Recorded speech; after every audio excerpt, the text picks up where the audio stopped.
दोस्तों समांतर श्रेणी क्लास 10th का एक सवाल लिखा है।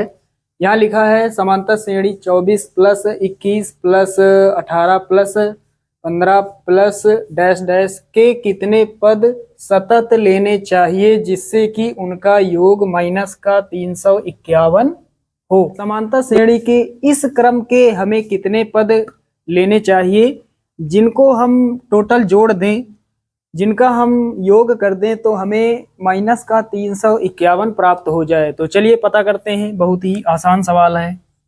तो साथियों सबसे पहले लिखेंगे दी गई एपी। दी गई एपी, एपी का मतलब अर्थमेटिक प्रोग्रेशन यानी समांतर श्रेणी।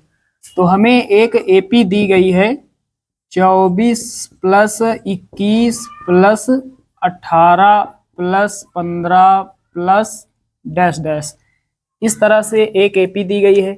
यहाँ पर प्रथम पद कितना है 24, ए बराबर कितना है 24 है।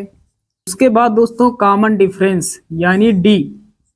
डी का मान कैसे निकालते हैं, किसी भी पद में पहले वाले पद को घटाकर, इसमें इसको घटा सकते हैं, इसमें इसको घटा सकते हैं, या फिर इस वाले पद में इसको घटाकर। तो चलिए इस वाले पद में इसको घटा लेते हैं। तो 15 में घटा लेंगे 18, 15 में घटाएंगे 18, कितना मिलेगा माइनस का 3। 15 में 18 जाएगा, माइनस का 3 मिलेगा। तो डी का मान कितना हो जाएगा माइनस का 3। उसके बाद दोस्तों हमसे पूछा जा रहा है कितने पद सतत लेने चाहिए, पदों की संख्या यानी n का मान पूछा जा रहा है। तो n बराबर क्वेश्चन मार्क, आगे लिखा है कितने सतत पद लेने चाहिए जिससे कि उनका योग माइनस का 351 हो। तो यहाँ पर हमें योग दिया गया है यानी एस एन का मान दिया गया है माइनस का 351। एस एन को हम क्या कहते हैं, एन पदों का योगफल। तो एन पदों का योगफल हमें दिया गया है माइनस का 351। अब दोस्तों हमें सूत्र लगा देना है। तो यहाँ पर लिखेंगे सूत्र, एन पदों के योगफल का सूत्र होता है एस एन बराबर n/2 और ब्रैकेट में 2a plus n-1 into D. यहाँ रख देते हैं। तो n है, n का मान हमें निकालना है, एस एन का मान दिया गया है माइनस का 351। उसके बाद ये बराबर हमने लगा लिया, n का मान निकालना है बटे में 2, 2a है 2 लिखेंगे गुणा a का मान कितना है, a है 24। उसके बाद प्लस लगाएंगे, n का मान चाहिए तो n-1 लिख लेते हैं, गुणा में d है, d का मान कितना है, कॉमन डिफरेंस है माइनस का 3। चलिए अब इधर सॉल्व कर लेते हैं। तो 2 इधर भाग कर रहा है, बराबर किस तरफ गुणा करेगा।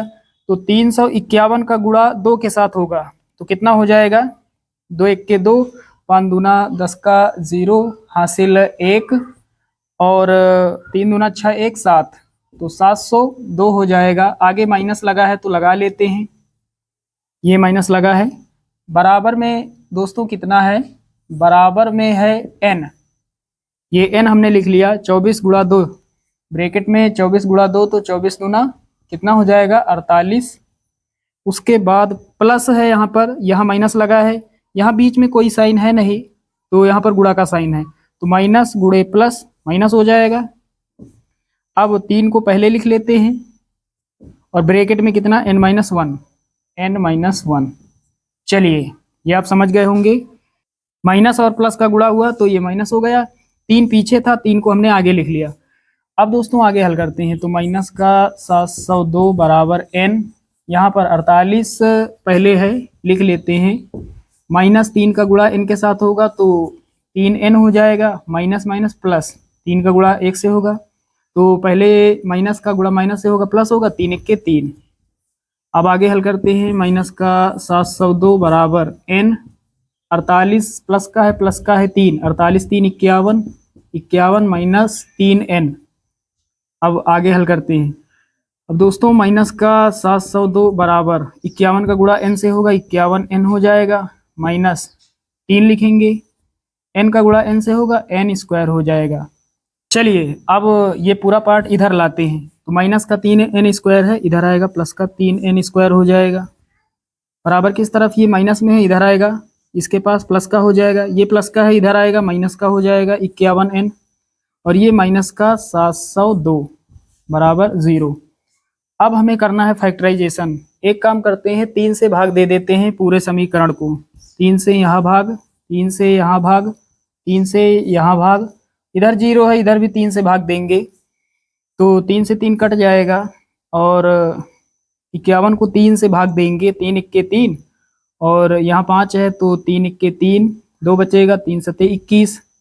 उसके बाद यहाँ पर 3 इक्के 3, यहाँ 7 है, 3 दूना 6, 3 दूना 6, 1 बचेगा, 10 हो जाएगा, 3 तिहाई 9 और 10 है, 9 तक पहुँचे, 1 बचेगा 12, तो कितना हो जाएगा, 3 चौके 12, 234। तो हमारे पास बचेगा n स्क्वायर माइनस का 17n माइनस का 234 बराबर में 0। ऊपर 0 है, नीचे कुछ भी हो, यानी कोई भी गिनती की संख्या हो, 1 2 3 4 5, पूरा मान 0 ही रहता है। अब हमारे पास बचा n स्क्वायर माइनस का 17n माइनस का 234 बराबर 0। अब हमें इसका करना है फैक्टराइजेशन, तो कर देते हैं, इसे हटा देते हैं, ये इतना पार्ट।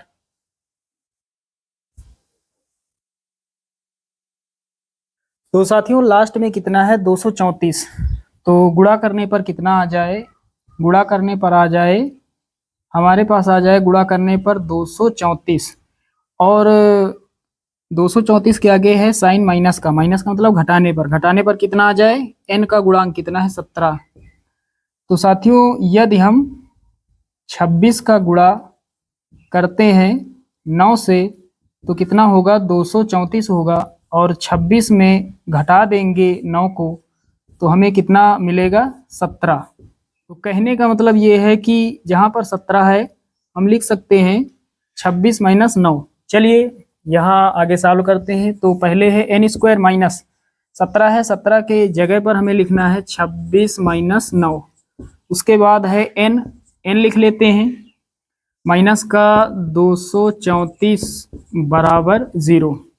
अब हल करते हैं, पहले n स्क्वायर माइनस 26 का गुणा n से होगा, 26 n हो जाएगा, फिर माइनस माइनस प्लस हो जाएगा, 9 का गुणा n से होगा, 9 n हो जाएगा, माइनस का 234 बराबर 0। अब दो पार्ट हमें बना लेने हैं, एक पार्ट ये, एक ये। यहाँ से n कॉमन मिलेगा, n माइनस 26 बचेगा, उसके बाद प्लस है, प्लस लिख लेते हैं। तो यहाँ 234 है, 234 का मतलब हुआ 26 गुणा 9, तो 26 गुणा 9, 9 यहाँ 9 यहाँ, 9 कॉमन हो जाएगा, कितना बचेगा, n माइनस 234 से 9 कॉमन हो जाएगा, 26 बचेगा बराबर 0। फिर से कॉमन किया है, n माइनस 26 यहाँ, n माइनस 26 यहाँ है, n माइनस 26 हो जाएगा कॉमन, तो एक ब्रैकेट में n माइनस 26 हो जाएगा और अगले ब्रैकेट में कितना होगा, n प्लस 9, n प्लस 9 बराबर 0। ये प्लस में है, इसे हल करेंगे माइनस में मान आएगा, ये वाला पार्ट इसे हल करते हैं। तो यहाँ लिखेंगे जब n माइनस 26 बराबर 0, तो n बराबर कितना हो जाएगा, माइनस का 26 इधर आएगा, प्लस का 26 और ये धनात्मक मान है जो कि हमें चाहिए। तो साथियों n का मान कितना प्राप्त हुआ, 26। इसका मतलब ये जो AP दी गई है, इस AP के हमें कितने पद लेने हैं जिनका हम योग करें तो माइनस का 351 आ जाए। तो इसका जवाब है 26 और यही हमारा फाइनल आंसर हो जाएगा। तो उम्मीद करता हूं दोस्तों कि ये सवाल आप सभी लोग अच्छे से समझ गए होंगे।